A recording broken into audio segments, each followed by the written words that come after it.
ఇప్పుడు ముస్లిం సామాజిక వర్గానికి సంబంధించినటువంటి వాళ్ళు హిజాబ్ ధరించి రావడానికి అనేక స్కూళ్ళు ఓకే చేస్తున్నాయి. ఎందుకంటే వాళ్ళందరూ సంఘటితంగా ఉన్నారు కాబట్టి.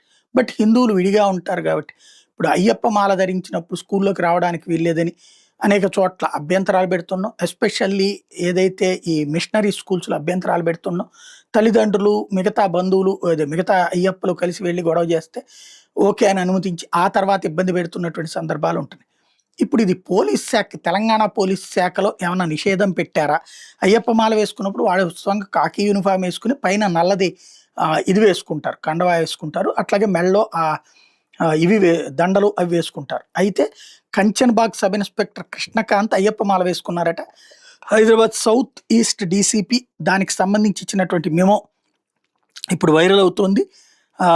ఎట్లాగా మీరు ఆహ్, ఇలాగ మతపరమైనటువంటిది సివిల్ డ్రెస్‌కి సంబంధించినటువంటి black dress without shoes religious purpose కిందన ఆహ్, ఉన్నారు. ఇది డిసిప్లినరీ యాక్షన్ మీ మీద ఎందుకు తీసుకోకూడదు అంటూ ఇచ్చినట్టు నోటీస్ ఇప్పుడు సంచలనం సృష్టిస్తోంది. దీనికి మరి రేవంత్ సర్కార్ అట్లా చేయమందా? పోలీసులు ఖచ్చితంగా అయ్యప్ప మాల ధరించకూడదని ఏమన్నా ఆదేశించిందా అన్నది ఇప్పుడు చర్చ.